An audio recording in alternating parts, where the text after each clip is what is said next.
मेरी आवाज आ रही होगी अभी आप लोगों को।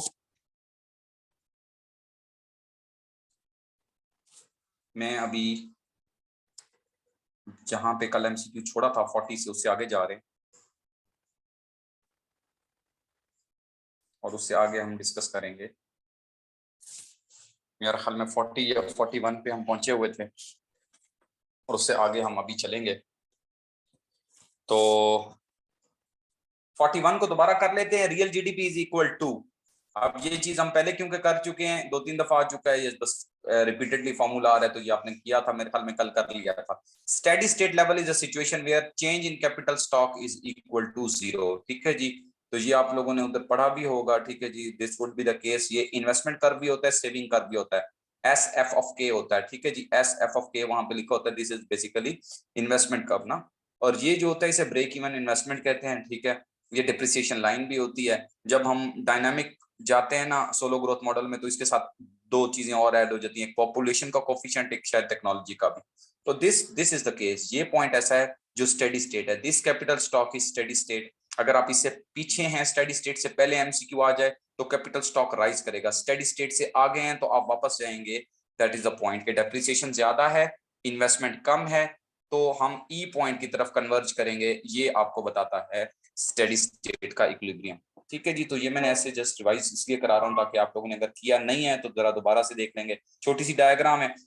इसी के साथ एक आता है आपके पास golden rule level of capital stock. Golden rule level of capital stock का मेन मकसद होता है कंजम्पशन को मैक्सिमाइज करना, और यानी कि वो ऐसा सेविंग का लेवल होता है जिसपे आपकी कंजम्पशन जो है वो मैक्सिमम हो जाए। Like suppose this is the consumption, वो मैक्सिमम हो रही है इस सेविंग के लेवल पे। सेविंग आप हाईएस्ट करेंगे, जितनी ज्यादा सेविंग करेंगे कंजम्पशन कम हो जाएगी। सेविंग को लो रखेंगे तो भी कंजम्पशन कम है, सेविंग को हाई रखेंगे तो भी कंजम्पशन कम है।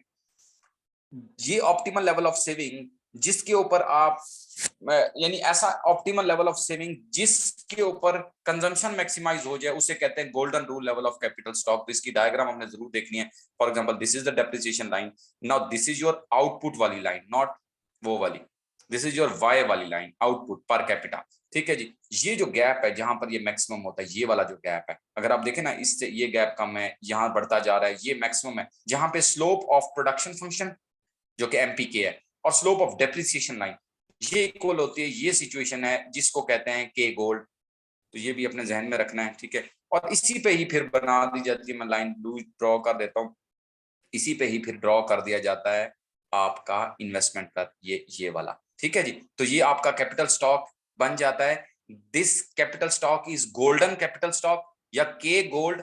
It is a steady state, because ये स्टेडी स्टेट की कंडीशन ये पर्पल वाली लाइन पे भी इधर पूरी हो रही है। It is a steady state where consumption is maximum, जो कि गैप है बिटवीन दिस टू लाइन।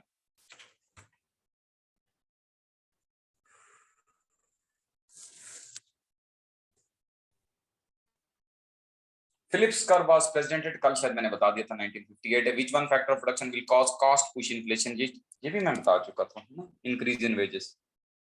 ये चीजें हो चुकी थी आई थिंक। चलें चलते हैं जरा आगे।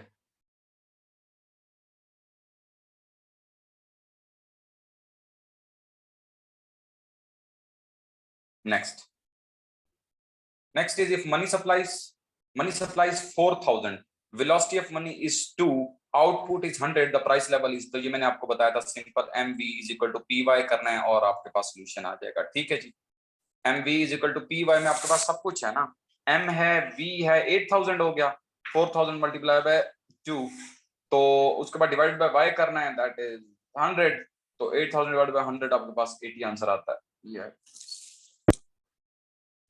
इंटर, अच्छा इंटर इंडस्ट्री ट्रेड है। कल मेरे से स्टूडेंट ने पूछा था ये दोबारा कि सर आप ये क्या इंट्रा बता रहे हैं इंटर, ये इंटर जो होती है ये बिटवीन टू डिफरेंट इंडस्ट्रीज जो ट्रेड होती है, उसके मुकाबले में होती है इंट्रा इंडस्ट्री। तो इंट्रा इंडस्ट्री ट्रेड वो ट्रेड होती है जो with in the same industry हो, यानी आप यहां से कार्स को एक्सपोर्ट कर रहे हो और कार्स को ही इंपोर्ट कर रहे हो। सिर्फ ये कि हम कैटेगरी ए वाली मंगवा रहे हैं और बी वाली मंगवा रहे हैं और ए वाली भेज रहे हैं, सेम कारें कोई भी नहीं मंगवा रहा होता। ठीक है जी, असल में ये रीजन बनती है टेस्ट में चेंज की वजह से, trade based on difference in test.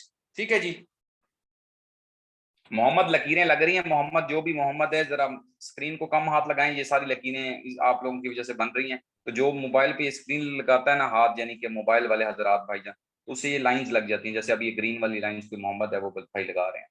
अच्छा, तो ये सिचुएशन अभी आपको क्लियर हो गई कि मैंने जो आपको बताया कि ये जो होता है ना trade based on difference in taste, वो है टेस्ट की डिफरेंस की वजह से ये सारी सिचुएशन क्रिएट होती है इंट्रा इंडस्ट्री ट्रेड की। ठीक है, ये सिचुएशन कि हम पाकिस्तान में इंपोर्टेड आम भी आते हैं, पाकिस्तान में इंपोर्टेड सेब भी आते हैं, पाकिस्तान में इंपोर्टेड वजीर आजम भी आता है और अपना भी होता है। ठीक है जी, तो इस वजह से टेस्ट की चेंज की वजह से हमने थोड़े दिनों के लिए इंपोर्टेड वजीर आजम मंगवा लिया, बाकी ये फिर वापस आ जाएगा हमारा अपना लोकल वाला। तो चलें जी आगे चलते हैं। Next is increase in money demand cause. Increase in money demand cause क्या होता है जी? प्राइसेस टू इंक्रीज, ऐसे है increase in money demand. Money demand increase हुई नहीं, प्राइसेस टू कॉज नहीं, डिफ्लेशन होता है जी। वो इस वजह से कि जब आप होर्डिंग ज्यादा करेंगे you will not spend money, holding money demand है, स्पेंडिंग नहीं है ये। ठीक है, तो it will decrease the aggregate demand, और एग्रीगेट डिमांड फॉल करेगी तो योर प्राइसेस विल फॉल, जो कि डिफ्लेशन के लिए है। If USA is producing 8W and 4C, तो और ये हो रहा है तो आपने 8 को 4 पे डिवाइड करना है तो आंसर आएगा 2। आपने 4 को 2 पे डिवाइड करना है, आंसर आएगा 2। तो जब आपके पास ये जो डिवाइड रूल के जरिए मैंने आपको कंपैरेटिव एब्सोल्यूट एडवांटेज समझाया था, जब कंपैरेटिव एडवांटेज ना हो तो ट्रेड पॉसिबल नहीं होती। There is no trade, trade will not take place, no trade will possible, answer 3 होगा इधर। In case of increasing opportunity cost the PPC is, in case of increasing opportunity cost आपकी PPC इस shape के अंदर होगी। ठीक है, concave होगी, नॉट कन्वेक्स। कल अगर मैंने गलती से, कभी कभी रिकॉर्डिंग के अंदर मैं लॉजिक बताता हूँ उसके बाद मुंह से मेरा कोई निकल जाता है इस तरह से, तो वो आप ये तो पॉइंट आउट कर दिया करें। कुछ स्टूडेंट्स बता देते होते हैं कि सर पहले आपने लॉजिक सारी बताई उसके बाद थोड़ा सा रिवर्स बता गए। नेक्स्ट चलते हैं जी, हमारे पास है, मैं जरा मैसेज देख लूं ये ना हो कि कुछ, ठीक है आगे चलते हैं जी। Devaluation of a country will be beneficial, beneficial. ठीक है, ये मार्शल अंडर कंडीशन अक्सर पेपर में आती है। 50 और 51 कई बार पेपरों में आ चुके हैं, ऊपर भी मैंने जो बताया इंट्रा इंडस्ट्री ट्रेड भी आ चुका है। एक्सचेंज रेट को कवर करना हैजिंग होता है। ठीक है, हैजिंग के साथ आर्बिट्रेज, ये दो चीजें हैं, मेरे एक्सचेंज रेट वाले लेक्चर में भी देखना, ये अक्सर पूछी जाती हैं। आर्बिट्रेज, आर्बिट्रेज होता है एक जगह से करेंसी को सेल करना और दूसरी जगह बेच देना to get the minor differences या प्रॉफिट।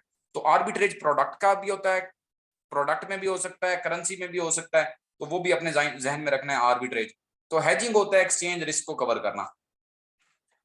ये बल्कि इधर देखें आर्बिट्रेट दिया हुआ है, ये आर्बिट्रेज, स्पेकुलेशन और हेजिंग एक्सचेंज रेट वाले चैप्टर में से जरूर देखना है आपने। ठीक है, मैंने लेक्चर आपको उधर भी अपलोड किया हुआ है, वहां भी ये चीजें मैंने तीनों डिस्कस की हैं। डीवैल्यूएशन की हो गई करेंसी की। ठीक है, जब डीवैल्यूएशन हो जाती है तो उसका अल्टीमेट जो लोग कहते हैं कि जी देखें आपकी जो एक्सपोर्ट है वो चीपर हो जाएंगी फॉरेनर्स के लिए, तो एक्सपोर्ट बढ़ जाएंगी और इंपोर्ट फॉल कर जाएंगी।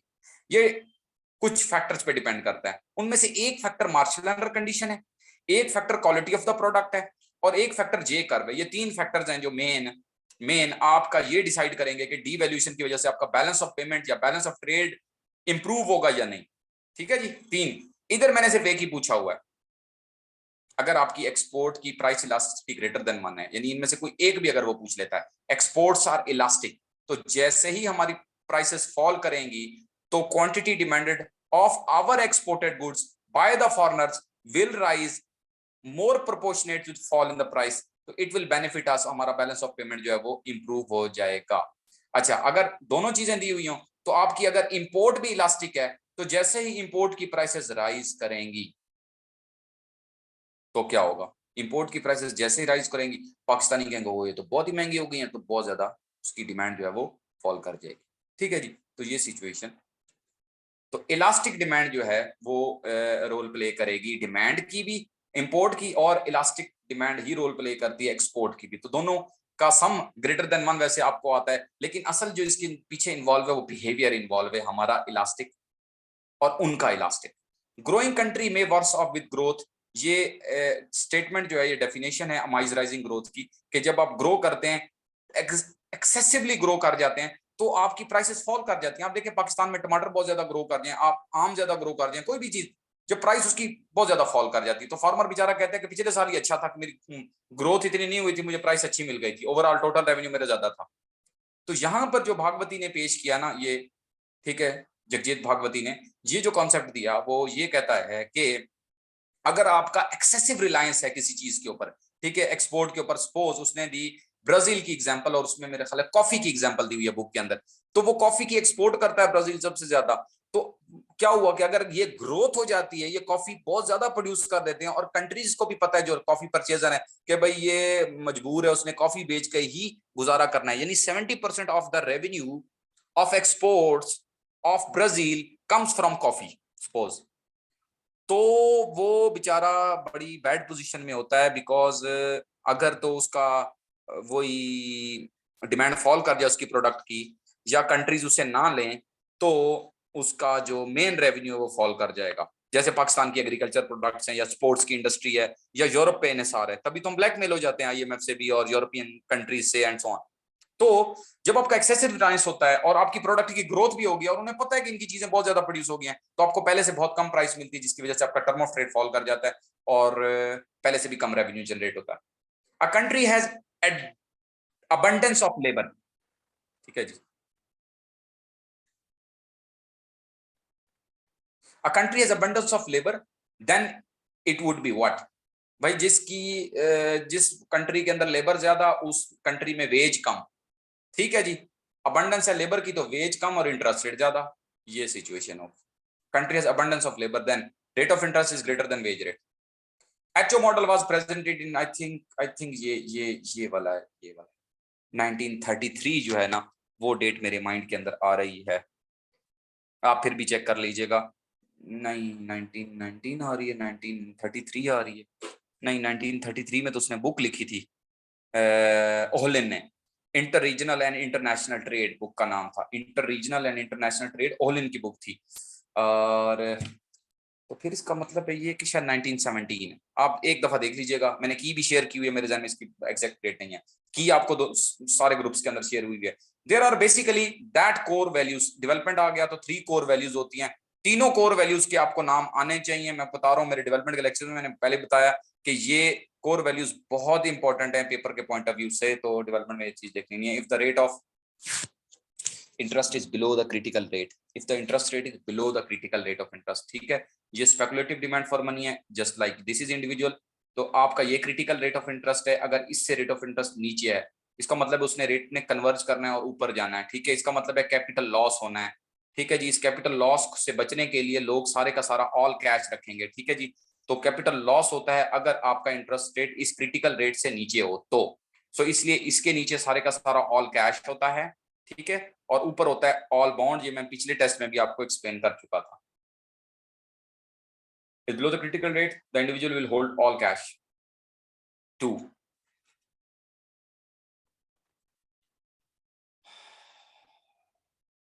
$57 फेथ मनी, फिएट मनी और फेथ मनी, ठीक है जी। ये सेकंड ईयर की बुक से अगर आप देखना चाहे मनी बैंकिंग का थोड़ा बहुत देख लीजिएगा। तो if the rate of interest, if there is, if interest rate is below the critical rate, ये हो गया फिएट मनी, ठीक है। गोल्ड है, coins, silver coins, legal tender है, कमोडिटी मनी है, ठीक है जी। तो बात ये है कि जो गोल्ड कॉइन है, सिल्वर कॉइन्स है और कमोडिटी मनी, इसके ऊपर फेथ नहीं होता, ये इनकी अपनी इंट्रिंसिक वैल्यू होती है। सिर्फ ये होती है जो आपके पास, अगर इस आप देखें ना, आपने इनमें से एग्जाम्पल में से चूज करना होता है। हमें फेथ जो है ना वो सिर्फ लीगल टेंडर पे होता है कि अच्छा गवर्नमेंट की बैक है। गोल्ड के ऊपर फेथ की जरूरत ही नहीं है, सिल्वर के ऊपर और कमोडिटी मनी, इनमें इंट्रिंसिक वैल्यू होती है। सीआरआर इज 0.40, अगर सीआरआर 0.40 है तो इसका मतलब है आपका मल्टीप्लायर की वैल्यू जो है ना, क्रेडिट मल्टीप्लायर की 0.40 से आपने डिवाइड कर देना है, तो आई थिंक 2.5 आएगी, 2.5 आएगी। जितना नया रिजर्व जनरेट हो रहा है वो है 1000 का, ठीक है जी। 1000 is open, the value of deposit multiplier would be, बस अब आप देख लें हिसाब किताब, नया डिपॉजिट इतना आया है, इससे मल्टीप्लाई करेंगे, you will get what, 1000 multiply 2, this is your answer 2500।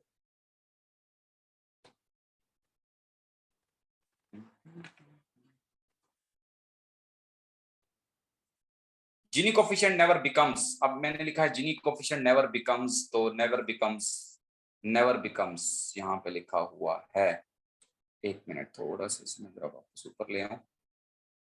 Jini coefficient की जो वैल्यू होती है ना वो 0 और 1 के इन बिटवीन होती है। तो अभी तक ये 1 किसी कंट्री का भी नहीं है। अगर 1 हो जाए तो परफेक्ट इनइक्वालिटी हो जाएगी। ठीक है जी, दैट्स नॉट पॉसिबल। ठीक है, और जिनी कोफिशिएंट के साथ लॉरेंस कर्व भी आपने जरूर देखना है। लॉरेंस कर्व इनइक्वालिटी को शो करता है। ये जो डायगोनल लाइन होती है ना 45 डिग्री लाइन, इसके ऊपर परफेक्ट इक्वालिटी होती है और जिनी कोफिशिएंट होता है 0।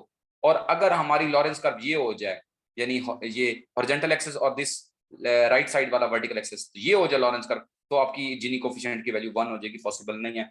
अब पॉपुलेशन ग्रोथ, अब इनकम, ये possible. Head count ratio, head count ratio क्या होती है जी? Heads below the poverty line. ठीक है जी, तो heads below the poverty line divide by number of population, तो ये n फॉर पॉपुलेशन है, तो इस वजह से मैंने लिखा है, तो आपने लिखा। आई थिंक इसलिए यहाँ पे मैंने मेंशन नहीं किया, तो ये h over n, h over g, h over p, p for price है, लेकिन p फॉर पॉपुलेशन भी हो सकता है। वो आपको ऐसा फार्मूला नहीं देगा, वो आपको लिखेगा एग्जैक्टली नीचे पॉपुलेशन मेंशन करेगा। ठीक है,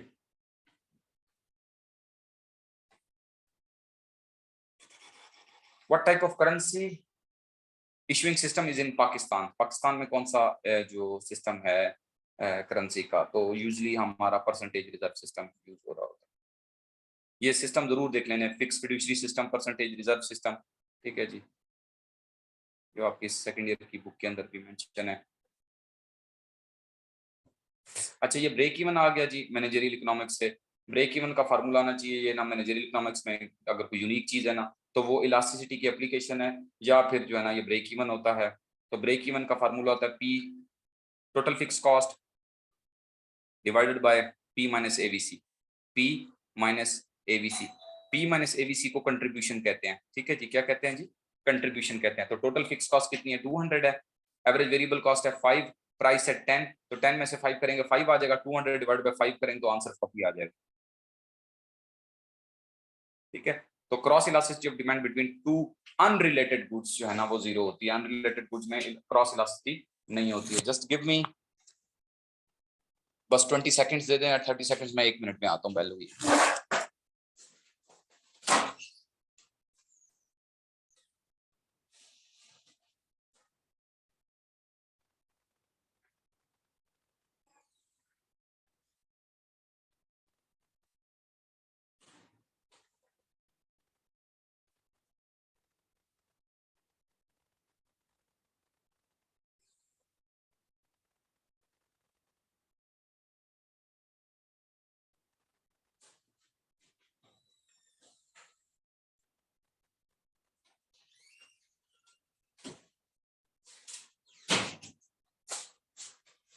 ओके जी, तो नेक्स्ट जो है हमारे पास क्वेश्चन। हाँ, तो टोटल फिक्स कॉस्ट हमारे पास 200 है।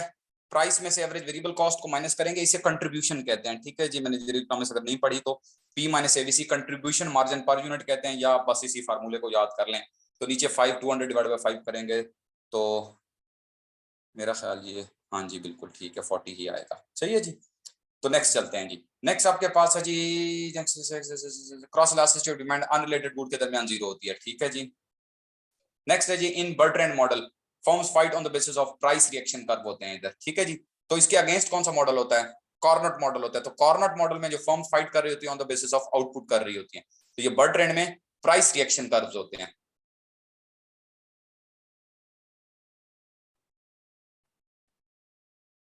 According to which economist firm tried to achieve revenue maximization and not the profit maximization? अच्छा, अब ये आपके पास आता है आपका बोमल सेल्स रेवेन्यू मैक्सिमाइजेशन। ठीक है जी, तो बोमल का सेल्स रेवेन्यू मैक्सिमाइजेशन मॉडल जो है ना वो कुछ यूं होता है, ये हो गया जी, और ये आपकी जी कॉस्ट हो गई। ये जो गैप है ना ये मैक्सिमम होता है प्रॉफिट पे। ठीक है, तो ये जो आपकी आउटपुट है, ये जो मैं बना रहा हूँ ये क्यू, ये प्रॉफिट मैक्सिमाइजेशन ऑफ है आउटपुट।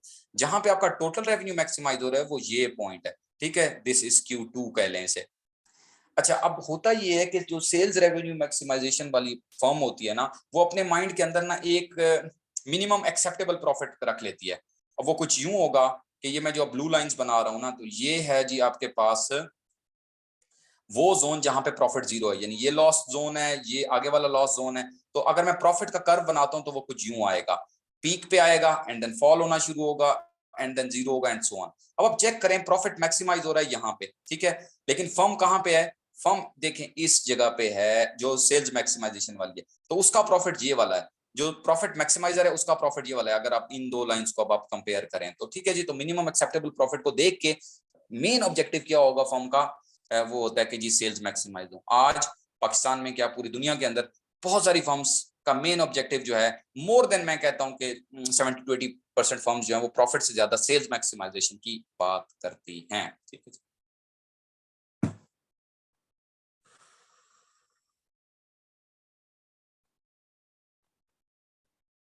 तो ये बूमल हो गया इसका आंसर जी। नेक्स्ट चलते हैं जी। Lorenz curve describes the income equality, income variation, income disparity, income inequality. ठीक है जी। तो इनकम इनइक्वालिटी होता है, डिस्पैरिटी की डिस्कशन कर रहे होते हैं आप। तो in non collusive oligopoly firms fight on the basis of non collusive oligopoly, तो वो प्राइस एंड आउटपुट दोनों पे करते हैं। बर्ट्रैंड और कॉर्नट दोनों चीजें यहाँ पे।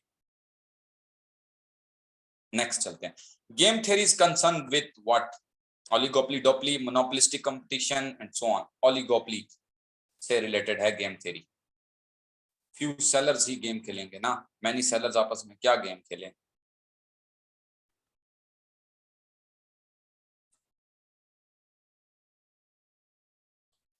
So myopia is a situation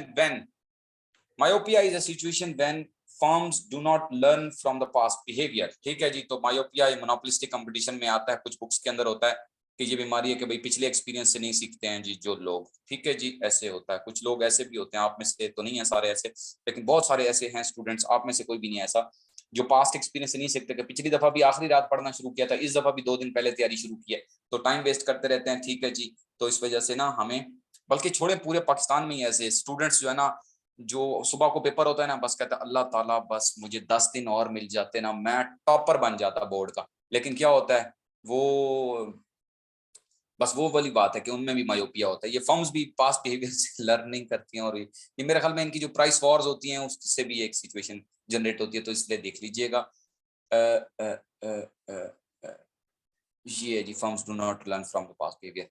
और इकोनॉमिक्स मैंने फर्स्ट ईयर की बुक से ले लिया। ठीक है जी, ये हाउस होल्ड बिहेवियर को कहते हैं जी आप। नेक्स्ट चलते हैं। MAC is the rate of discount which equates the present value. The present value. Oh my God.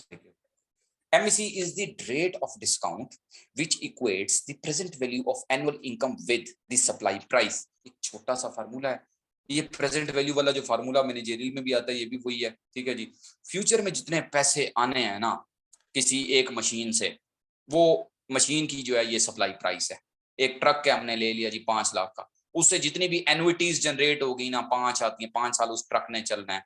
ये जी पहले साल जी 10 लाख कमाए, उससे दूसरे साल इतने, तीसरे साल इतने, चौथे साल इतने, 5वें साल इतने। फिर हम इधर डिस्काउंट रखते हैं 1+r raise to power 1, raise to power 2, raise to power 3, raise to power 4, raise to power 5। ये डिस्काउंट रेट होता है। तो ये जो प्रेजेंट वैल्यू निकलती है ना, इसकी सबको हम ऐड कर देते हैं और फिर इसको इक्वेट, अगर ये इक्वेट होता है तो ये आपके पास क्या होता है जी।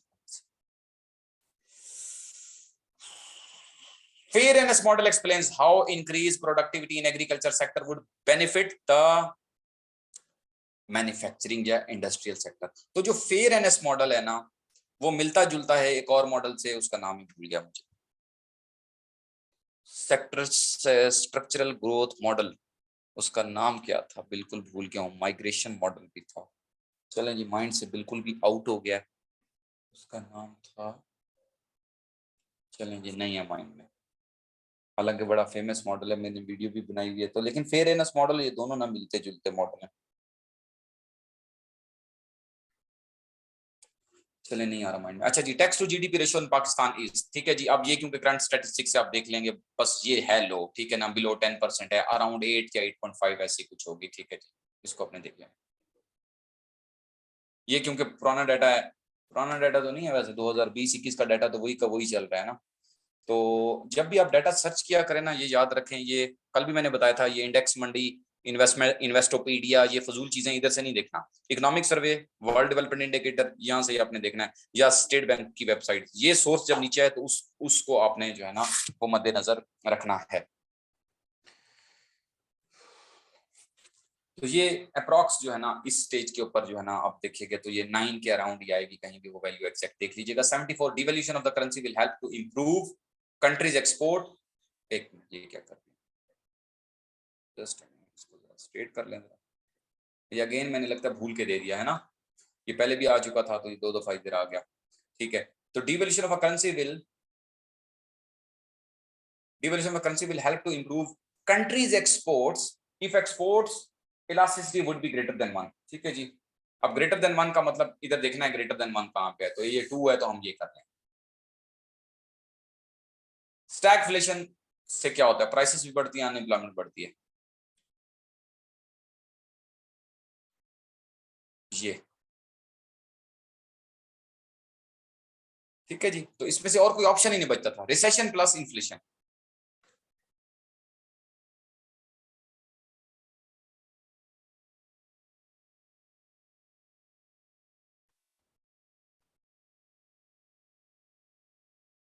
Law of diminishing marginal returns to a factor of production is very sensitive in the long run।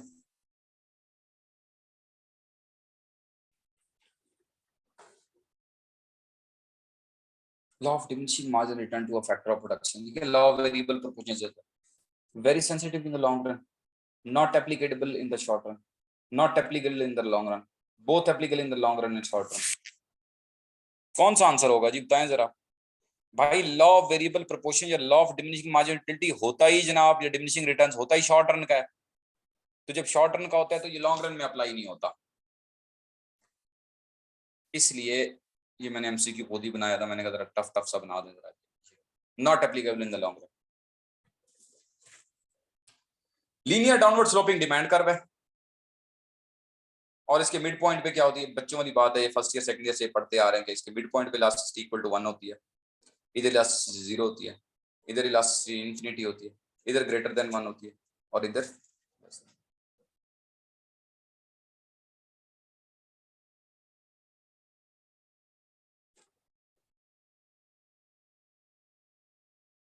It is more elastic, has elasticity different on different points, ये आंसर है इसका। Has elasticity different on different points, ये answer है।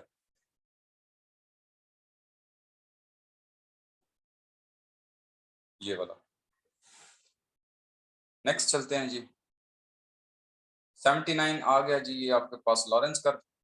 Lawrence curve पहले भी मैंने आपको बताया है, लॉरेंस कर्व दोबारा से आ गया है, तो वो तो मैंने वैसे बता दिया था ना।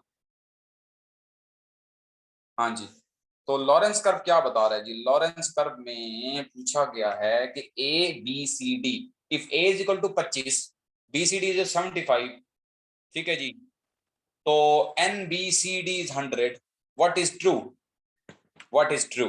अब ये इंफॉर्मेशन दे दिया। देखिए लॉरेंस कर्व में इसको देखते हुए ना आपके पास जो जीनी कोफिशिएंट का फार्मूला आता है वो ए ओवर बी सी डी है, यानी कि 25 को तकसीम करें 75 पे तो you will get your Gini coefficient. ठीक है, पहली बात तो ये माइंड में रख लें, तो 0.33 आ गया। Country has high, oh my God, ठीक है, country has high income inequality, 0.33 है तो हाई तो नहीं है। Country has perfect equality, no, inequality is 0.75, no, inequality is 0.25, no. भाई सिंपल बात है, 25 को 75 पे डिवाइड करें आंसर आ जाएगा ये, लेकिन पहले फार्मूला आना चाहिए ना, वो फार्मूला मैंने बता दिया है, A divided by B C D whole area, you will get the inequality. Next चलते हैं जी, नेक्स्ट है ही कुछ नहीं है। Cobweb model would be divergent when, ठीक है, ये डाइवर्जेंट किस सिचुएशन के अंदर होगा। कुछ और भी एमसीक्यूज हैं, जरा देख लेनी चाहिए। यस, अच्छा, तो ये डाइवर्जेंट किस केस के अंदर होगा अभी देखते हैं जी, एक मिनट। तो सिंपल सी बात है, आपने ना ये यूं बना लेना है, ठीक है, ये इलास्टिक सप्लाई बना लिया आपने, ठीक है, ट्रायल, बंदा हिट एंड ट्रायल करता है खुद ही आंसर मिल जाता है यूं, अब डाइवर्जेंट केस क्या होता है, ये डिमांड सप्लाई बनाया, सिंपल सा बेसिकली छोटा सा इक्विलिब्रियम बना दिया। अब आपने क्या किया, प्राइस इंक्रीज कर दी, यूं फिर यूं ले, फिर इधर ले जाए, फिर इधर ले जाए, ये तो आप दूर होते जा रहे हैं इक्विलिब्रियम से, वापस नहीं आ रहे। इसकी तरफ अगर वापस आ जाए तो कन्वर्जेंट होता है, ना आ रहे हो तो डाइवर्जेंट होता है। तो इसका मतलब है जब सप्लाई इलास्टिक हो, ये मैं वापस आता हूं, ये बनाई मैंने पहले, फिर मैंने ये बनाई, फिर ये बनाया, ये बनाया, ये बनाया। देखें तो ये सिचुएशन है कि ये जा रहा है इक्विलिब्रियम से दूर। तो सप्लाई इलास्टिक हो जब is greater than demand elasticity, तो आंसर 2। इसके रिवर्स बनाएंगे ना, इसके रिवर्स बनाएंगे तो वो कन्वर्जेंट केस बन जाएगा।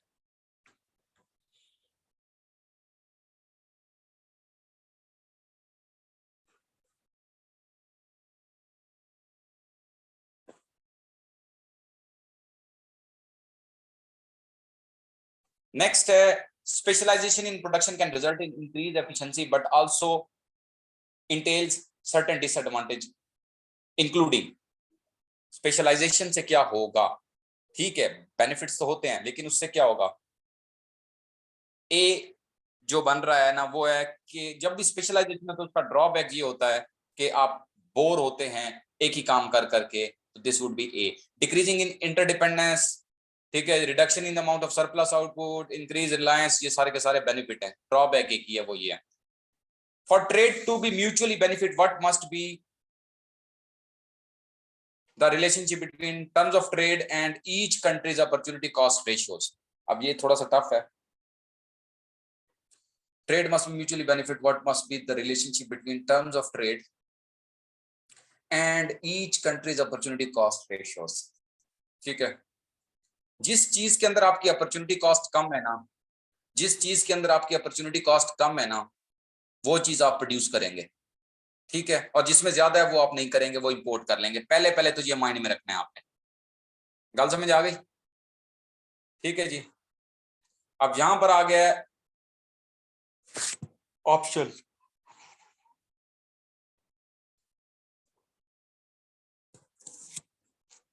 They must be equal, term of trade must be greater than the term of than the opportunity cost ratios।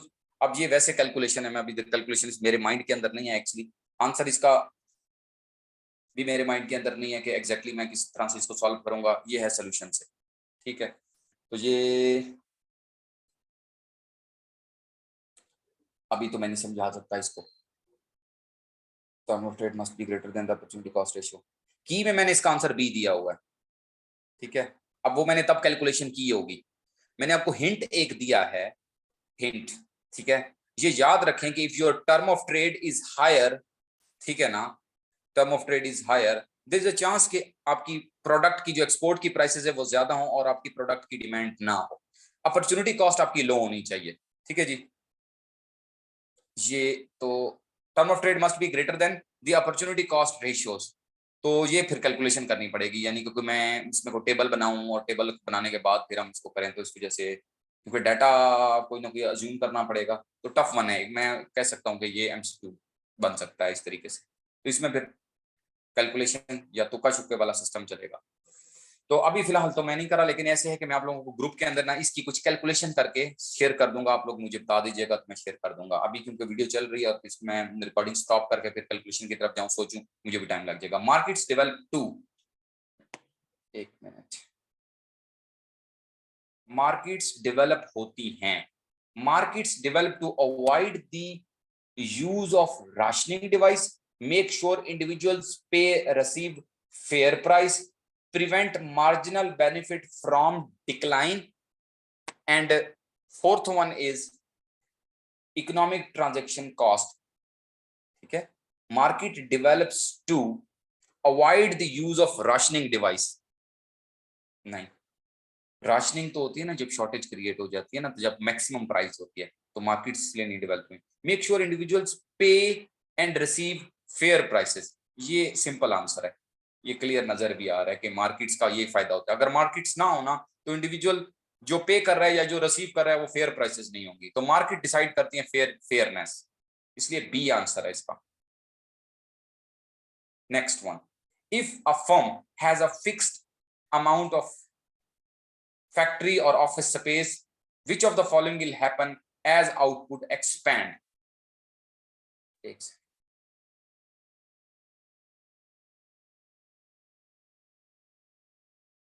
मुझे दोबारा लॉगिन करना पड़ेगा, अभी 3 मिनट रहते हैं तो अभी, क्योंकि एमसीक्यूज भी रहते हैं. If a firm has a fixed amount of factory और office space, which of the following will happen as output expand? MC will increase. Number 1, marginal cost will increase. Workers productivity will increase. No. Firm will accept lower price for additional output. No.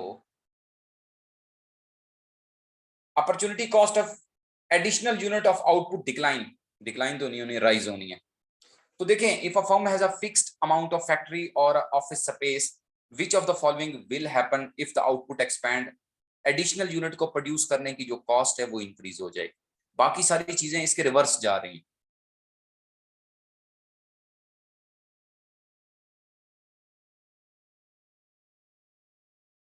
कुछ चीजें ना common sense से answer मिल जाता है, मतलब आपको कहीं direct topic नहीं भी मिला. अब ये जो मैंने 80 के बाद वाले शुरू किए हैं, ये डायरेक्ट आपके कई टॉपिक बहुत सारे कम ही हैं जो बुक में से आपको मिले. For a market outcomes to be efficient, market का आउटकम एफिशिएंट कब होगा? Marginal cost and marginal benefit must be zero. Zero नहीं हो सकते, इक्वल होने चाहिए. Positive external benefits with no external cost, ये भी एक बड़ा अच्छा एक ऑप्शन है. लेकिन MC and marginal benefit, marginal cost and marginal benefit, ये इक्वल है. ये जो मैंने शुरू में बात बताई थी, ये आंसर है. ठीक है. मार्केट का outcome efficient means allocation. Allocation के लिए ये सिचुएशन है कि आपकी जब मार्जिनल कॉस्ट किसी चीज को प्रोड्यूस करने की और उससे जो जनरेट होने वाला मार्जिनल बेनिफिट है वो अगर इक्वल हो, तो इसका मतलब है वो एफिशिएंट कंसीडर होगा. तो ये एक्सटर्नैलिटीज वाले टॉपिक थे जो मैंने आपको कहा भी था कि लास्ट टाइम पेपर के अंदर इस तरह के क्वेश्चन आए, और मैंने आप लोगों को गाइड भी किया था कि एक्सटर्नैलिटी आपने जरूर पढ़ना है. Which of the following statement is false? ठीक है जी. There is a trade off between economic efficiency and equity, बिल्कुल ऐसे ही है. ठीक है, ये तो false नहीं है. Policies for redistribution of income have no effect on market outcomes, नहीं, इनका इम्पैक्ट होता है. जब भी आप रीडिस्ट्रीब्यूट करते हैं उनका आउटकम निकलता है ना, तभी तो वो पॉलिसीज होती हैं. तो ये फॉल्स है बी, यानी ये गलत बात है. अभी और देख लेते हैं. इकोनॉमिक एफिशिएंसी, अच्छा 1 मिनट से कम रह गया. Economic efficiency is positive concept and not the normative, नहीं ऐसा नहीं है. पॉजिटिव और नॉर्मेटिव दोनों हैं. Unemployment benefit in Pakistan have negative effects on economic efficiency, ऐसा नहीं है. पाकिस्तान में मिलते ही नहीं है अनएम्प्लॉयमेंट बेनिफिट्स, कहां से मिलते हैं ये सिचुएशन. वैसे यूजुअली कंसीडर किया जाता है कि अनएम्प्लॉयमेंट बेनिफिट्स डेवलप्ड कंट्रीज में इतने मिलते हैं कि लोग काम ना भी करें तो उनका गुजारा हो जाता है. उसका नेगेटिव इंपैक्ट होता है इकोनॉमिक एफिशिएंसी के ऊपर. पाकिस्तान जैसे मुल्कों में ऐसा नहीं होता. तो मैं दोबारा लॉग इन करूंगा सेम लिंक के साथ, तो ज्वाइन करना है आप लोगों ने.